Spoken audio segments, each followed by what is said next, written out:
সরকারকে পরিবর্তন করতে হবে, তখন কিন্তু সবাই ঐক্যবদ্ধ ছিল একটা ইস্যুতে, যে সরকারকে পরিবর্তন করতে হবে।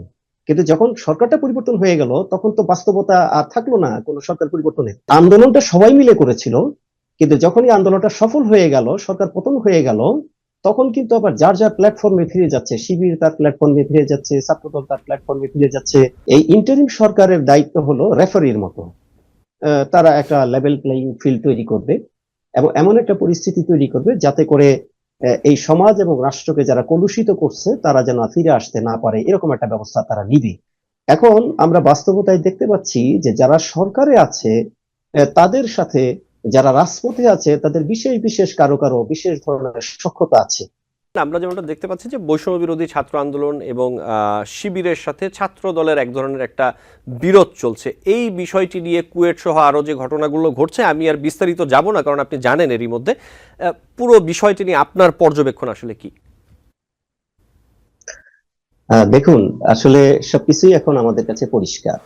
সেটি হলো যে একটা সরকার বাংলাদেশে দীর্ঘদিন শাসন করেছে। এই দীর্ঘদিন শাসন করার সময়কালে তাদের বিরুদ্ধে অনেক ধরনের অভিযোগ জনগণের মনে পুঞ্জীভূত হয়েছে। তার মধ্যে একটা হলো যে তারা সুশাসন দিতে পারেনি, আরেকটা হলো যে ব্যাপক দুর্নীতি হয়েছে, দুর্নীতি অর্থ পাচার হয়েছে, আরেকটা হলো ডেমোক্রেসি তারা এস্টাবলিশ করতে পারে নাই, বিশেষ করে নির্বাচনী স্বচ্ছতা আছে কি নাই এটা নিয়ে জনগণের প্রশ্নবিদ্ধ ছিল। এই বিষয়গুলো এবং ফরেন পলিসি, এবং এই সরকারের ফরেন পলিসি নিয়ে অনেকের সাথে মানে ভিন্ন রাজনৈতিক মতাদর্শে যারা বিশ্বাসী তাদের ফরেন পলিসির সাথে দ্বিমত ছিল। এই বিষয়গুলোকে কেন্দ্র করে দীর্ঘদিন যাবৎ সরকার এবং বিরোধী দলের মধ্যে যে ধরনের মানে বিপরীত চিন্তা ভাবনা, এরই আলোকে কিন্তু একটা বড় ধরনের আন্দোলন হয় এবং সেই আন্দোলনে বিশেষ করে তরুণ প্রজন্ম যোগ দেয় এবং সরকারের পরিবর্তন ঘটে। তাহলে এই যে একটা সরকার পরিবর্তন হলো, সেখানে আমরা দেখলাম একদিকে আওয়ামী লীগ এবং তার অঙ্গ সংগঠন বা সমর্থক যারা, আর বাকি দিকে বাকি সব রাজনৈতিক সংগঠন। তাহলে এই যে বাকি রাজনৈতিক সংগঠনগুলো একত্রিত হয়ে একটা সরকারকে নামালো। রাজনীতির ভাষায় যদি আমরা বলি, রাজনীতি মানুষ করে ক্ষমতা লাভ করার জন্য, এটা তাত্ত্বিক ভাবে। রাজনৈতিক দলগুলো রাজনীতি করে ক্ষমতায় যাওয়ার জন্য, এটা তাত্ত্বিক ভাবে সত্য। তাহলে বোঝা গেল যে আমাদের মধ্যে যারা এই সরকারটাকে পরিবর্তন করেছে তাদের সবারই একটা আকাঙ্ক্ষা হলো যে ক্ষমতায় যাবে। তো ক্ষমতায় কেন যাবে? যার যার হয়তো বা আদর্শ আছে, নীতি আছে, যে রাষ্ট্রটাকে তারা কিভাবে দেখতে চায়, তাদের এই তারা ক্ষমতায় গিয়ে সেটা পালন করবে। এখন ইস্যুটা যখন ছিল যে সরকারকে পরিবর্তন করতে হবে, তখন কিন্তু সবাই ঐক্যবদ্ধ ছিল একটা ইস্যুতে, যে সরকারকে পরিবর্তন করতে হবে। কিন্তু যখন সরকারটা পরিবর্তন হয়ে গেল, তখন তো বাস্তবতা আর থাকলো না কোনো সরকার পরিবর্তনের। তখন কিন্তু আপনারা দেখবেন যারা একটা ইস্যুতে ঐক্যবদ্ধ হয়েছিল তারা কিন্তু যার যার প্ল্যাটফর্মে আবার ফিরে যাবে, এটি স্বাভাবিক। কাজে আন্দোলনটা সবাই মিলে করেছিল, কিন্তু যখনই আন্দোলনটা সফল হয়ে গেল, সরকার পতন হয়ে গেল, তখন কিন্তু আবার যার যার প্ল্যাটফর্মে ফিরে যাচ্ছে, শিবির তার প্ল্যাটফর্মে ফিরে যাচ্ছে, ছাত্রদল তার প্ল্যাটফর্মে ফিরে যাচ্ছে, জাতীয় পার্টি তার প্ল্যাটফর্মে ফিরে যাচ্ছে, অন্যান্য যত রাজনৈতিক দল আছে তারা যার যার প্ল্যাটফর্মে ফিরে যাচ্ছে। এখন তাহলে কি হবে? যার যার প্ল্যাটফর্ম থেকে তারা এখন জনগণের মানে আস্থা অর্জন করে তারা হয়তোবা তাদের আদর্শ প্রতিষ্ঠা করার জন্য ক্ষমতায় যাওয়ার চেষ্টা করবে। এই জায়গায় আমাদের ইন্টারিম সরকারের দায়িত্ব কি? এই ইন্টারিম সরকারের দায়িত্ব হলো রেফারির মতো। তারা একটা লেভেল প্লেইং ফিল্ড তৈরি করবে এবং এমন একটা পরিস্থিতি তৈরি করবে যাতে করে এই সমাজ এবং রাষ্ট্রকে যারা কলুষিত করছে তারা যেন ফিরে আসতে না পারে, এরকম একটা ব্যবস্থা তারা নিবে। পাশাপাশি যারা সমাজকে পরিশুদ্ধ করতে চায়, এমন ধরনের রাজনীতি যারা করতে চায়, তাদের জন্য একটা লেভেল প্লেইং ফিল্ড তৈরি করবে। এখন আমরা বাস্তবতায় দেখতে পাচ্ছি যে যারা সরকারে আছে তাদের সাথে যারা রাজপথে আছে তাদের বিশেষ বিশেষ কারো কারো বিশেষ ধরনের সখ্যতা আছে। এই যখন অবস্থা, তখন তো অবশ্যই রাজনৈতিক দলগুলোর মধ্যে এক ধরনের কনফিউশন তৈরি হবে, তারা বিচ্ছিন্ন হবে এবং তারা অবশ্যই তাদের মধ্যে ঐক্যটা ধরে রাখতে পারবে না। তারই ফল এখন আমরা যেটাকে বলেন যে সিলেটে আমরা একটা ঘটনা দেখলাম, ঢাকা বিশ্ববিদ্যালয়ের ঘটনা দেখলাম। এগুলো আসলে বাস্তবতা, এগুলো হতে থাকবে, এগুলো রাজনীতির মধ্যেই। তো এখান থেকে বেরিয়ে আসার একটা উপায় হলো যে যারা সরকারে আছেন তারা যেন কোনোভাবে এটা প্রকাশিত না হয় যে তারা কোনো একটা বিশেষ রাজনৈতিক দল বা সংগঠনের প্রতি তারা পক্ষপাতিত্ব করছেন। পাশাপাশি তাদেরকে এটাও মাথায় রাখতে হবে যে তারা কিন্তু মানে যেটাকে বলে যে লিগ্যাল ম্যান্ডেট নিয়ে ক্ষমতায় আসেন নাই, একটা রাজপথের আন্দোলনের মাধ্যমে তারা ক্ষমতায় এসেছেন। রাজপথের আন্দোলনের মাধ্যমে ক্ষমতায় এসে দীর্ঘদিন থাকা যায় না, লিগ্যালিটি অর্জন করতে হয়। সেই লিগ্যালিটি অর্জন করতে হলে অবশ্যই তাদেরকে একটা নির্বাচন দিতে হবে, এবং আপনি নির্বাচনটা যত দেরিতে দিবেন তত যারা রাজপথে কাজ করছে তাদের মধ্যে অনৈক্য হবে, বিশৃঙ্খলা হবে। একটা পর্যায়ে যারা সরকারে আছেন তারাও কিন্তু পরিস্থিতি আর নিয়ন্ত্রণ করতে পারবেন না।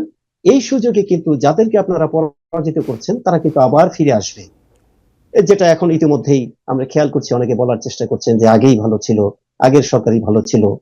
তাহলে জনগণ যদি এই ধরনের মনোভাবই পোষণ করে যে আগে যারা ছিল তারাই ভালো ছিল, তাহলে আপনারা এতদিনে কি অর্জন করলেন? তাহলে তো আপনাদের অর্জনগুলো ব্যর্থ হয়ে যাচ্ছে।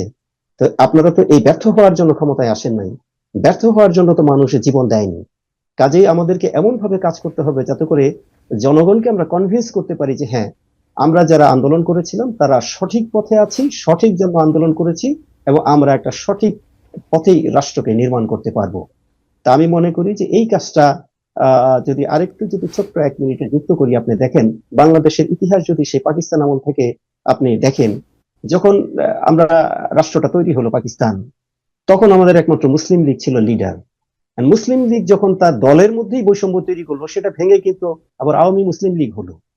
তারপরে যখন দেখা গেল যে দুই অংশের মধ্যে শোষণ হওয়ার কথা না, একটা ন্যাশনাল বিল্ডিং হওয়ার কথা, যখন শোষণ হলো তখন কিন্তু আমরা স্বায়ত্তশাসন স্বাধিকার দাবি করলাম। একটা পর্যায়ে কিন্তু আমাদের মধ্যে সম্পর্কটা থাকলো না, আমরা যুদ্ধ করলাম। এইটাই তো বাস্তবতা, যে আপনি যে কমিটমেন্ট দিয়ে আসবেন সেই কমিটমেন্ট যদি আপনি রক্ষা করতে না পারেন, তখন যারা এতদিন আপনার পক্ষে ছিল তারাই কিন্তু আপনার শত্রু হয়ে যাবে। এইটাই স্বাভাবিক, পৃথিবীতে এইটাই ঘটে। তো এখন একটা সরকার আমরা প্রতিষ্ঠা করেছি জনগণ একটা কমিটমেন্টের জায়গা থেকে। সেই কমিটমেন্ট তো আজকে বিএনপি দেখছে যে তার ওই কমিটমেন্ট থেকে তার জায়গাটা পাচ্ছে না, আজকে জাতীয় পার্টি দেখছে তার মতো পাচ্ছে না, আজকে জামাতে ইসলামী হয়তো দেখছে তার মতো করে পাচ্ছে না। ছাত্রদের মধ্যে অনেকে দেখছে যে আমরা সবাই মিলে বৈষম্য বিরোধী আন্দোলন করলাম, কিন্তু কমিটি করে দেয় ঢাকা থেকে। তাহলে রাজশাহী বিশ্ববিদ্যালয়ে যারা কাজ করলো তারা তো কোনো কিছু পাচ্ছে না। চট্টগ্রাম বিশ্ববিদ্যালয়ে যারা কাজ করলো, যেটা ওপেনলি বিভিন্ন ফেসবুকে আসছে, যে সমন্বয়কদের মধ্যেই অনেকে বলছে যে সবকিছু সেন্ট্রালাইজড হয়ে যাচ্ছে। তা আমরা তো এই সেন্ট্রালাইজড বা বৈষম্য বা ডিকটেশনের বিরুদ্ধেই আন্দোলন করেছি।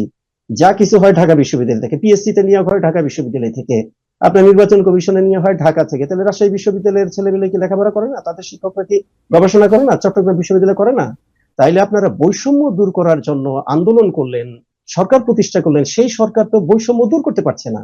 আজকে কেন পিএসসি তে শুধু ঢাকা বিশ্ববিদ্যালয় থেকে চট্টগ্রাম বা জাহাঙ্গীরনগর বা ঢাকা থেকে যাবে না?